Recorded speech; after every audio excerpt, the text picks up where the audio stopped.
이재철 목사의 이 분위기를 보면 어떤 우리 같은 경우 이제 옛 선비의 어떤 느낌, 그런 느낌을 우리가 받을 수가 있습니다. 반면에 김동호 목사 같은 이 전문직으로서의 목회직 이해를 하는 김동호 목사 같은 경우는 우리가 엘리트 비즈니스맨 어떤 이런 느낌, 이런 분위기를 준다라고 말할 수가 있겠죠.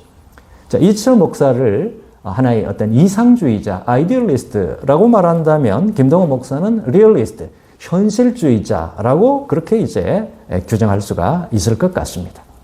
소명으로서의 목회직 이해와 전문직으로서의 목회직 이해, 이것과 관련해서 우리 한국교회에 아주 그 상당한 영향을 끼친 두 목회자가 있으시죠.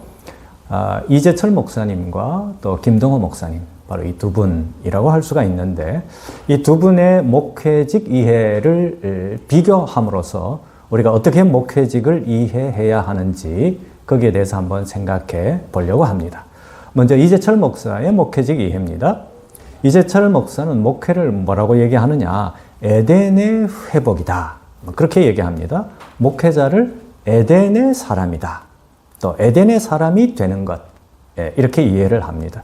여기서 에덴의 회복이다. 이 말은 에덴에서 존재했던 그 생명, 또 사랑, 울타리, 진리의 가치, 봉사, 뭐 이런 선악과 뭐 이런 것들을 회복하는 것. 그게 바로 목회다. 이렇게 이제 얘기하는데요.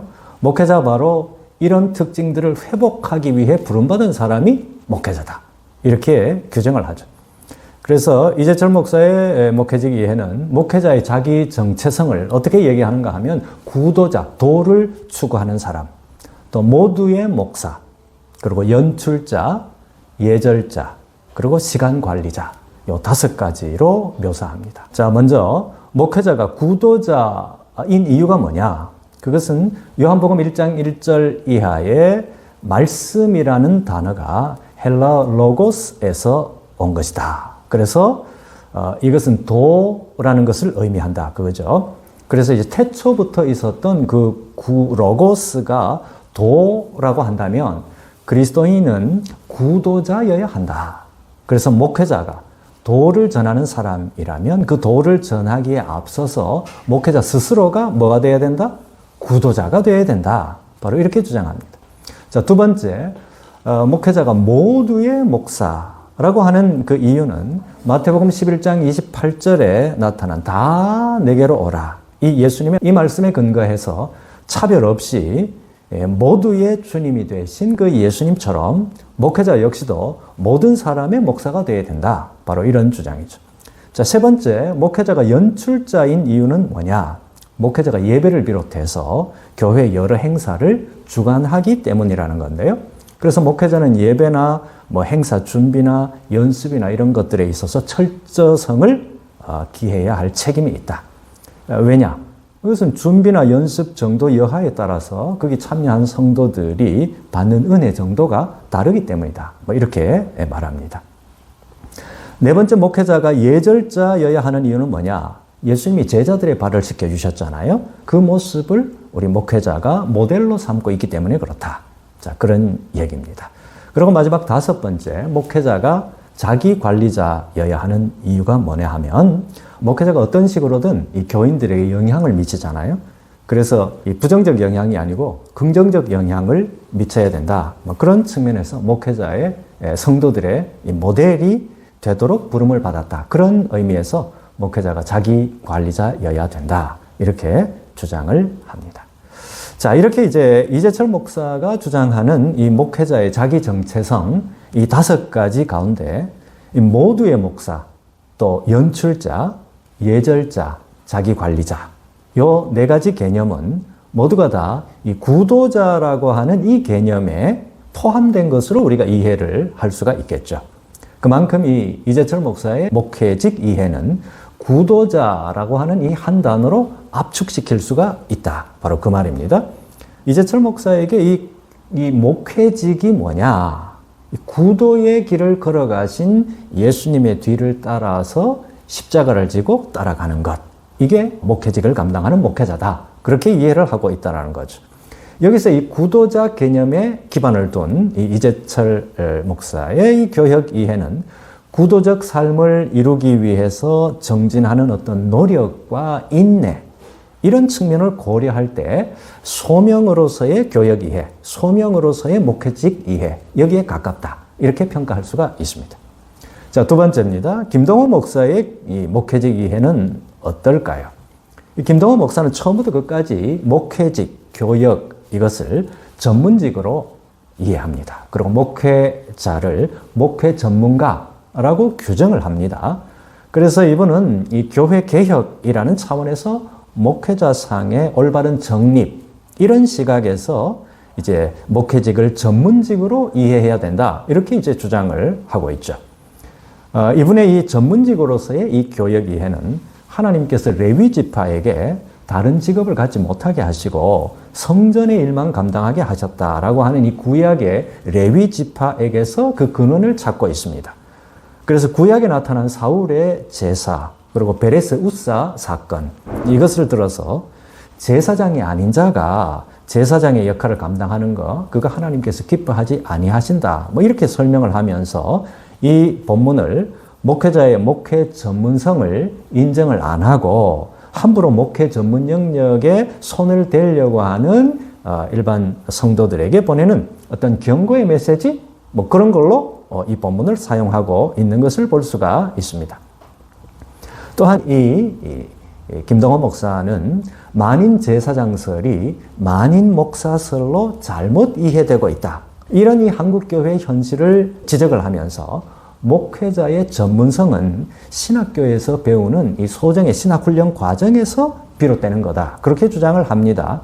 그러면서 만인 목사설이 주장될 경우에 만인 의사설도 주장돼야 된다. 뭐 이런 논리를 펼치고 있습니다. 다시 말해서 의사의 전문성이 의학을 전공하고 의사 면허를 받는 것에서 연유하듯이 목회자의 전문성 역시도 그런 시각에서 우리가 이해해야 된다. 뭐 그렇게 주장하고 있는 거죠. 자, 그럼에도 불구하고 이 김동호 목사의 이 목회자에 의한 목회직만이 성직이 아니라 모든 직업이 성직이다. 그리고 자기 은사에 따라서 주어진 직업에 최선을 다하는 것. 그것이 바로 성직을 수행하는 것이다. 이렇게 루터와 갈뱅의 종교개혁의 주장을 계승하고자 합니다. 자, 그래서 특히 목회만 성직이다라고 하는 이런 인식이 한국교회 내에 사실 상당히 이제 뿌리 내려온 측면이 있지 않습니까? 그래서 목회 이외에 다른 직업은 성직이 아니라는 어떤 그런 생각을 하게 하는데, 이것은 그리스도인들이 자기의 세상의 직장을 단순히 성직이 아니고 돈 버는 하나의 수단, 돈 버는 하나의 도구, 뭐 이런 걸로만 생각하게 된 현실을 지적을 합니다. 자, 그리고 이 김동호 목사는 목회자를 일반 평신도와는 다른 주의 종, 여러분 많이 들어보셨죠? 이 주의 종이라고 하는 특별한 위치에 올려놓고 그런 목회자에 대한 이해, 이거를 비판을 하면서 목회자를 직업으로, 또 월급 받는 고용선장으로, 또 월급을 받아 생활하는 전문인, 이런 식으로 이해를 합니다. 그러면서 목회자의 전문성을 인정하지 않으면 교회는 항상 이제 양방 수준에서 머물러 있을 것이라는 뭐 그런 주장을 합니다. 그래서 이 김동호 목사의 이 목회직 이해를 한번 우리가 생각을 해보면, 이 김동호 목사가 주장하는 이 전문직으로서의 이 목회직 이해, 이것은 우리나라 이 전통 교회들이 목회자의 전문성을 제대로 인정하지 않으려고 하는 그런 현실에서 비롯된 목회직 이해다. 이렇게 평가할 수 있겠죠. 전통교회의 목회자들이 상당수가 경험하고 있는 게 뭡니까? 그것은 목사와 장로의 역할에 대한 이 모호성, 역할에 대한 이 모호성이 한편으로 이 장로의 역할을 무시한 목사의 독재로 흐를 가능성이 있고, 또 다른 한편으로는 목회 전문가로서 목사의 역할을 무시하는 그런 장로들의 지나친 목회 간섭으로도 나타날 수가 있다. 바로 그 얘기죠. 그래서 한국교회 목회자들 가운데 상당수는 주의 종 개념을 통해서 일반 성도들과는 다른 차원 높은 어떤 존재로 여겨지는 뭐 그런 측면, 아니면 이제 장로들의 지나친 간섭으로 인해서 교회 내에서 목회자의 역할을 제대로 감당하지 못하는 그런 이 양극단적 현실, 이런 현실을 염두에 두고서 이해하는 이 목회직 이해가 바로 김동호 목사가 얘기하는 전문직으로서의 목회직 이해다. 이렇게 얘기를 할 수가 있겠습니다. 자, 그렇다면 우리가 이재철 목사의 목회직 이해와 김동호 목사의 목회직 이해, 이 두 이해를 한번 비교를 한번 해보십시다. 자, 이재철 목사가 구도로서의 이 교역 이해, 구도로서의 이 목회직 이해, 혹은 소명으로서의 목회직 이해, 이것은 두 가지 사실에 근거하고 있다. 이렇게 평가할 수 있죠. 자, 먼저 이재철 목사의 어떤 극적인 회심, 그리고 극적인 이 목회 사역으로의 부르심, 이것 때문이라고 말할 수가 있겠습니다. 성공적인 사업가 출신이죠, 이재철 목사는. 그래서 이 성공적인 사업가에서 회심해서 그리스도인으로, 그리고 회심한 그리스도인에서 다시금 목회자로 부름받은 그런 배경을 갖고 있죠.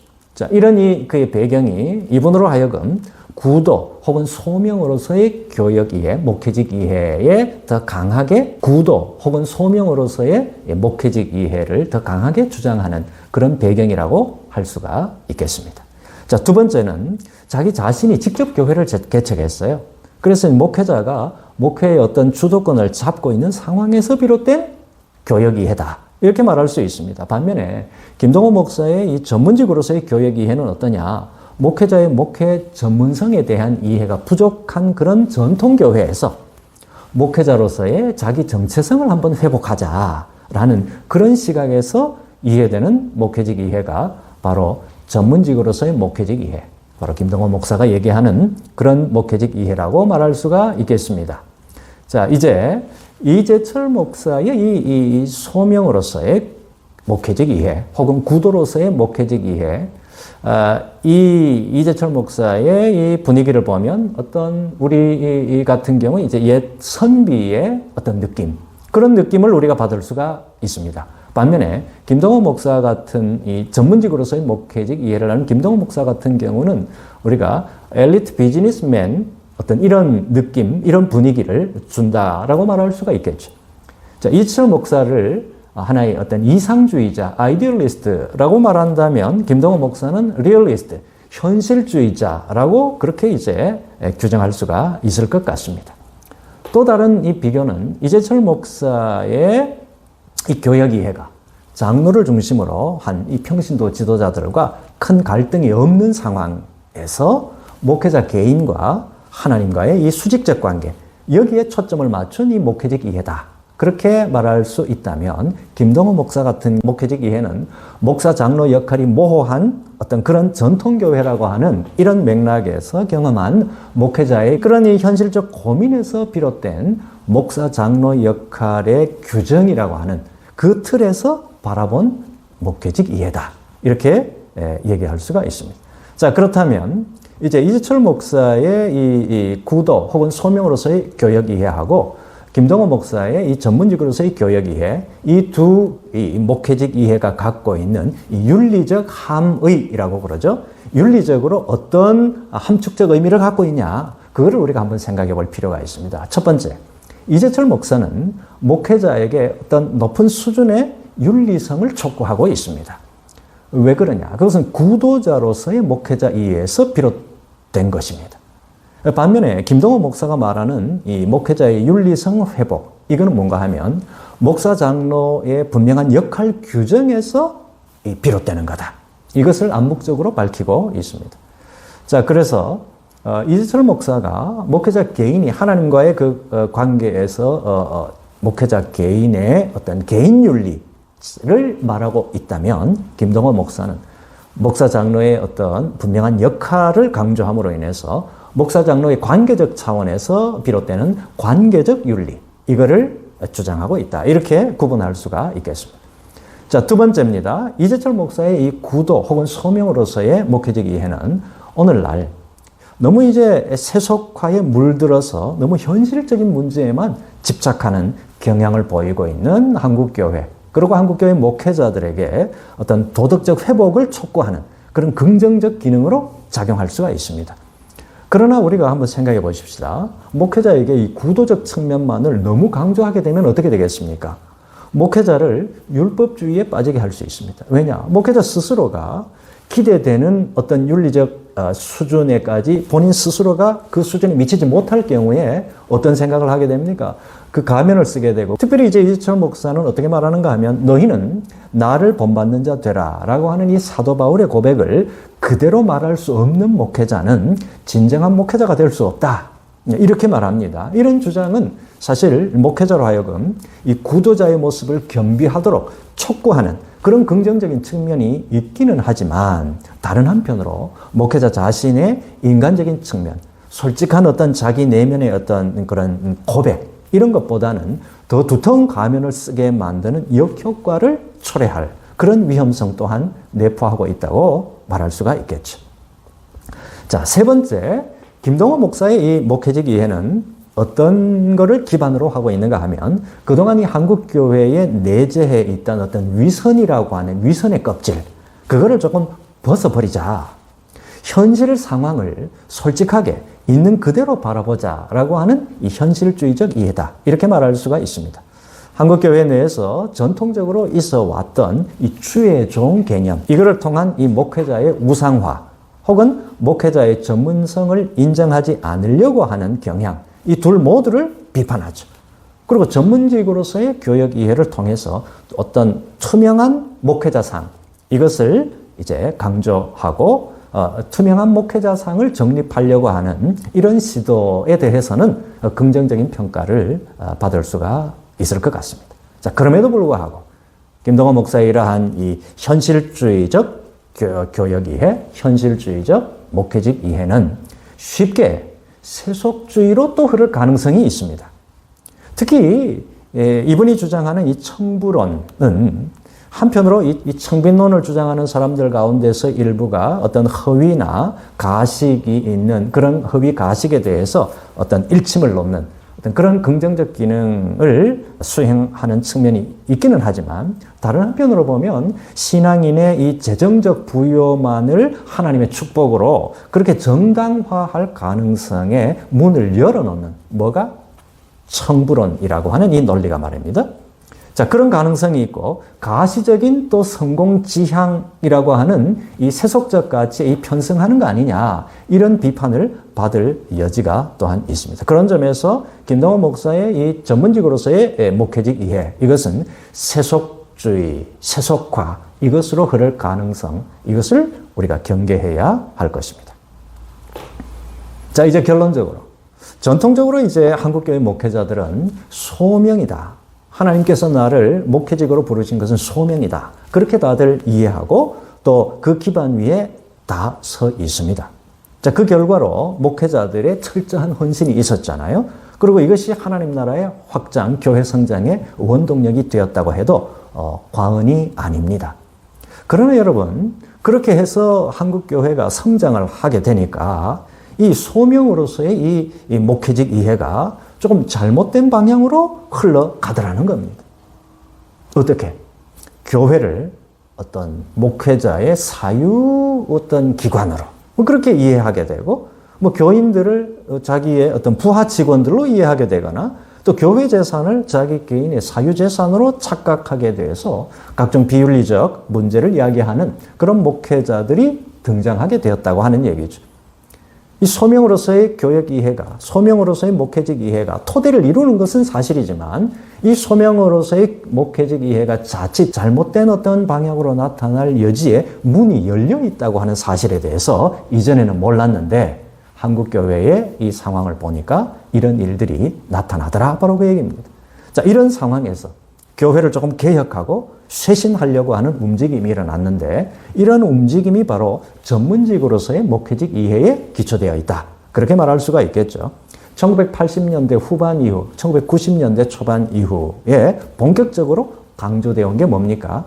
목회직에 대해서 전문직으로서의 목회직 이해, 이게 이제 강조되어 왔죠. 이제 그러다가 보니까 목회자의 어떤 그 자질을 목회 기술적 사원, 이거를 강조하게 되죠. 설교 능력, 성경 공부 능력, 신학 훈련, 각종 프로그램 운영 능력, 뭐 컴퓨터 능력, 행정 능력, 뭐 찬양하는 능력, 이런 다양한 목회 여러 가지 영역에서의 어떤 능력들, 이런 부분을 과도하게 강조하게 되죠.